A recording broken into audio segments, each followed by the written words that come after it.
आजकल घर घर में एक सिस्टम और हो गया है, एक से जहाँ दो हुए फिर बंटवारा। जब पहले 4-4 भाई 4-4 बहुएं साथ में नहीं रहती थी, 10-10 पसेरी आटा को भूले बुलाती थी एक घर में। और आज बोले महाराज पहले हलवा लगा दिया, हमारी बहू पानी नहीं भरेगा। बताओ महाराज बहू पानी नहीं भरे, जब बहू पानी नहीं भरे तो फिर क्या होगा? तो ऑपरेशन करवाने पड़ेगा। अगर चकिया चले तो ऑपरेशन की जरूरत ही नहीं पड़ेगी। डॉक्टर साहब कह महाराज हमारा नुकसान ना करो। बताओ माने नाथ पिता नहीं देवा और साधु सन करवाई। जो माता पिता की सेवा नहीं करते, गुरु की सेवा नहीं करते, जिनकी है आचरण भवानी पत्र जाना निश्चय। यहाँ के कहा है प्राप्त कार्य के रंगनाथा और माता पिता गुरु नावई। जो अच्छे संस्कारी बच्चे होते ना, प्रातः कालीन जगते सबसे पहले पलंग पे करते काट हुए उसके लक्ष्मी कर मध्य कर्म मृत्यु को देता प्रभाव कर दर्शन। इसके पहले वो पृथ्वी पर पैर रखते, पृथ्वी से क्षमा मांगते, माँ आपके ऊपर हम निर्भर रहेंगे, चलेंगे फिरेंगे, हमसे कोई भूल हो जाए तो क्षमा। लेकिन आजकल क्या कहते हैं? आजकल का स्वभाव क्या है? ऐसी बैठ से सो के जैसी आवाज लगाएंगे, सुनो। बोले हाँ। बोले क्या कह रहे हो? बोले सुन तो लो। बोले चाय कप दर्शन। अब कर दर्शन नहीं है, बोले कप दर्शन। 8 बजे खरगोशण जागा, अब समझ लो काम आ गया। पहले की पत्नी अपने पति का कभी नाम नहीं लेती थी। हम नहीं कह रहे, भागवत में इसमें पांचाली ने और पुत्र कहा है, जानकी ने और पुत्र कहा है। बल्कि रामचरितमानस में कहा, जब सखियों ने पूछ दिया ये कौन है, तो कहा कि जो सांवले से है वो तो मेरे पति लगते हैं, लेकिन जो गोरे हैं वो लघु देवर मोरे। क्या कहा है? लघु देवर। जो गोरे हैं वो मेरे देवर हैं, जब देवर है तो साथ में मेरे पति हैं। अपने आप सखिया समझते। आजकल अगर पूछते हो तो इनसे हाँ नाम बता रहे महाराज, हम उनके घर से बोलो राधे। देर लगा, अब उम्र कम नहीं हुआ तो कहा हमारी। आज क्यों अधिक एक्सीडेंट हो रहे हैं? आज नए बच्चे क्यों मर रहे हैं? क्योंकि माता ज्येष्ठ पुत्र का कभी नाम नहीं लेती। ध्यान देना, माँ कभी ज्येष्ठ पुत्र का नाम नहीं लेती है, पत्नी कभी पति का नाम नहीं लेती है। अगर आप नाम लोगे तो एक बार नाम लेने से 48 घंटे की आयु का क्षय होता है। ध्यान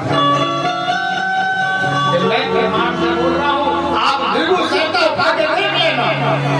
भृगु संहिता में रावण ने खुद कहा था मंदोदरी से, मंदोदरी मैंने अपने पुत्र अहिरावण को इसलिए पाताल में भेज दिया है कि मेरा नाम रावण है और मेरे पुत्र का नाम अहिरावण है, और मेरा ज्येष्ठ पुत्र है, अगर मैं उसका नाम लूंगा उसकी आयु क्षय हो जाएगी। इसलिए मैं उसको पाताल में भेज दिया, उसके नाम की जरूरत नहीं पड़ेगी, क्योंकि जब तक वो सामने होगा तो नाम नहीं देंगे। मेघनाथ तो दूसरे को। और आज की माता सबसे पहले बालक को नाम, ज्येष्ठ पुत्र का नाम, पति का नाम लेने से 48 घंटे आयु कम होती है। लेकिन अब आजकल कहाँ नाम, अब तो सीधी बोलती, बोल राधे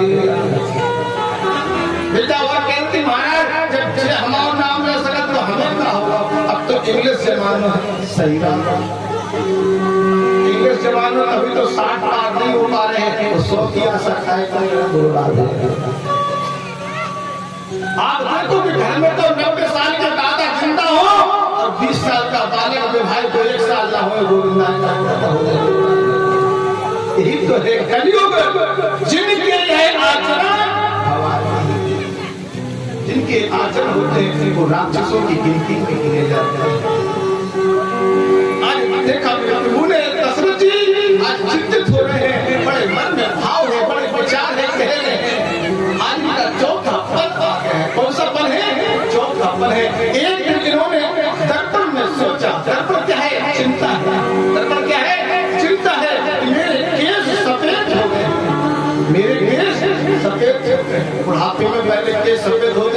आजकल तो नई अवस्था में चश्मा लग गए केस आज जैसे सफेद केस को देखा दर्पण में मन में चिंता हो गया, दुखी हो गए हैं और गुरु जी के पास पहुंच गए हैं दशरथ जी। और गुरु जी से क्या करें? कश्यप अदिति महातव कीना अत्रिन तव में पूरा उमर। आज इस गुरु के पास पहुंचे हैं और गुरु के पास पहुंच करके क्या कह रहे हैं? एक बार भूपत मन माही और भयो बलान मोरे सुत।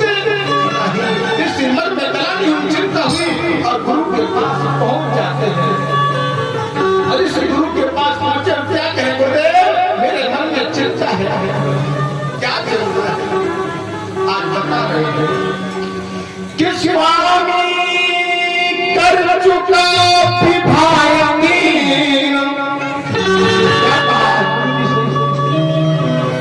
कि स्वामी कर चुका विभायनी, इसका फल अब तक मिला नहीं।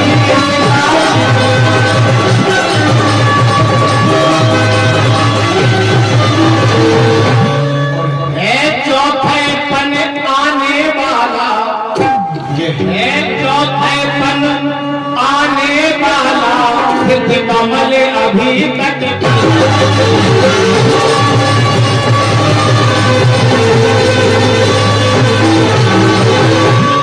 इस समय कहा कि है चौथाई पन आने वाला और हृदय कमल अभी तक खिला। कि कम से कम एक पुत्र ही हो, कि कम से कम एक पुत्र ही हो जिससे रघुवंश चले।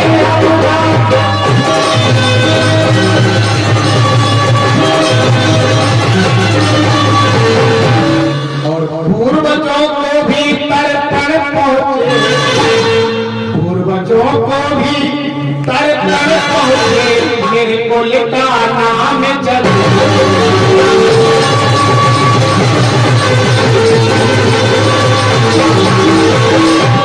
जैसे ऐसा कहा कि पूर्वजों को भी तर्पण पहुंचे, मेरे कुल का नाम चले।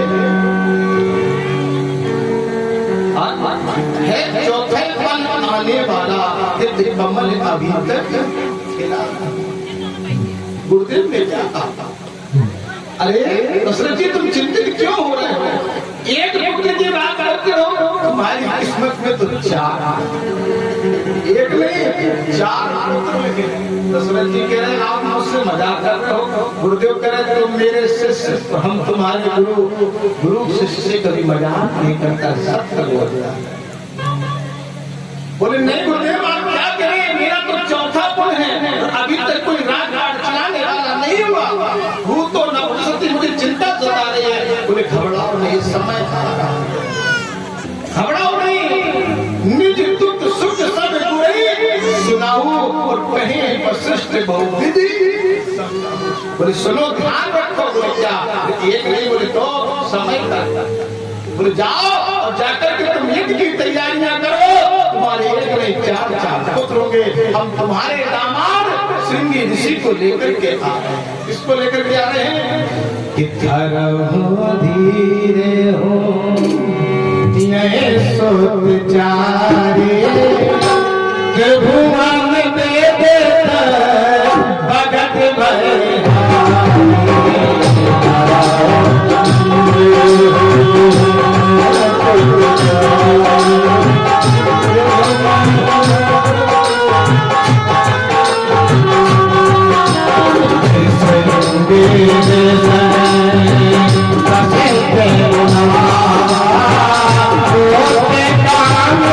Oh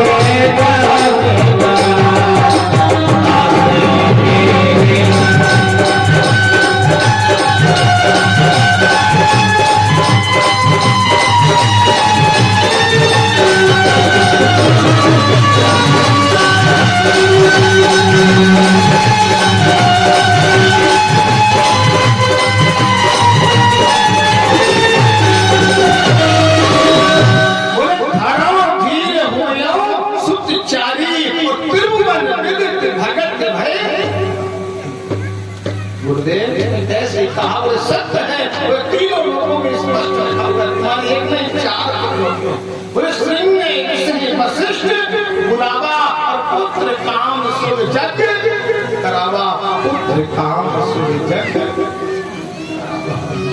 ऐसा में गोविंद में श्याम सुंदर धरे हो कृष्ण भगवान ने अपने साथ वास्तव स्वरूप का दर्शन कराया। अमर वाणी को पवित्र किया, अमर वाणी को पवित्र करने के बाद आज तो यज्ञ की तैयारियां हो रही हैं, और इस यज्ञ की तैयारियां होती हैं और यज्ञ की तैयारियां जब चलने लगी तो क्या देखा हुई मेरे गुरु। एक चीज बताते हैं, लोग कहते महाराज गुरु वशिष्ठ ने आज का यज्ञ किया, दिलीप भागीरथ रघु हरिश्चंद्र का यज्ञ पूजन सब कुछ किया, लेकिन जब दशरथ जी ने यज्ञ कराया तो श्रृंगी ऋषि को क्यों बुलाया? मन में लोगों की शंका आ जाती है कि बकरे इलाहार तो बहुत बहुत विद्वानों का नगर है, तो सब पढ़े लिखे बैठे पीछे बताओ। अच्छा श्रृंगी ऋषि को क्यों बुलाया गया इस यज्ञ में? इसका क्या कारण है? क्योंकि जब भी घर में यज्ञ होते हैं ना, भागवत होती है, विवाह होता है, तो पहले मान महाराजों को बुलाया जाता है। किसको बुलाया जाता है? मान। और दशरथ जी के मान कौन है? गुरु तो वशिष्ठ जी, लेकिन मान कौन है? श्रृंगी ऋषि। श्रृंगी ऋषि दशरथ जी के दामाद हैं। कौन है? दामाद।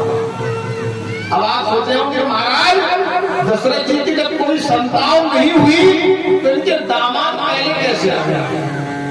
बताओ। ये वाल्मीकि रामायण में भी है, आनंद रामायण में भी है, राधेश्याम रामायण में भी है, तुलसीदास में नहीं है। जो शांता है गुरु वशिष्ठ की पुत्री, जिसका नाम है शांता। किसकी पुत्री है? गुरु जी की पुत्री है। और गुरु की जो पुत्री शांता थी उसका कन्यादान किसने किया? श्रृंगी ऋषि के साथ दशरथ जी। और जब आप किसी पुत्री का कन्यादान कर दोगे तो आप पिता बन जाओगे कि नहीं बन जाओगे? जब पिता बन जाओगे तो दामाद कौन हुए?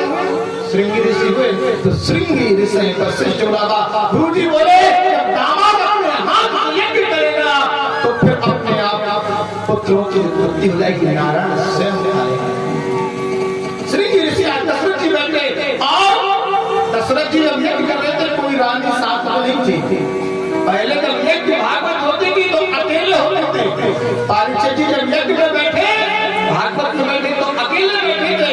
दशरथ जी जब यज्ञ में बैठे तो अकेले बैठे। लेकिन आजकल हम जैसे ब्राह्मण कहते बोले बिना लक्ष्मी के काम नहीं है, बोल राधे सुनाएंगे तुम्हारे मतलब की बात तो मतलब की बात आप नहीं सुना। त्रेता में, सतयुग में, द्वापर में जब यज्ञ हुए, ऋषियों ने यज्ञ किए, ऋषि पत्नी साथ में नहीं बैठे। रामचरितमानस में भी कहा कि जब दशरथ जी यज्ञ कर रहे हैं तो तीनों रानियां साथ में नहीं है। और परीक्षित जी ने जब भागवत सुनी, धुंधकारी ने जब भागवत सुनी, तब साथ में अर्धांगिनी नहीं थी, पत्नी नहीं थी। और आजकल तो पत्नी को गाय बैठा ले जाती है। बताओ, क्योंकि आजकल के ब्राह्मण कहते बिना लक्ष्मी को यज्ञ पूर्ण, हमारे पेट लगो लक्ष्मी लिया हो तुम अगर कछु कंजूसी कर तो अर्धांगिनी बगल में बैठी है, हाथ देते बोले ले 100 के ले जाओ महाराज। हम लोग साफ कहते और तो बुरी लड़के सच्चाई है। पहले के लोग, क्योंकि पहले दया पुरुष के अंदर होती थी और आज दया माताओं के अंदर, इसलिए मां ममता की हो रही है। आज यज्ञ हो रहा है तो यज्ञ में से अग्निदेव हव्य को लेकर के प्रकट हो गए, इसी हव्य को लेकर के प्रकट हुए। ऐसे तभी आज रानियों को बुलाया है कि तब राय प्रिय नारे बुलाए,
सकल भये अनुकूल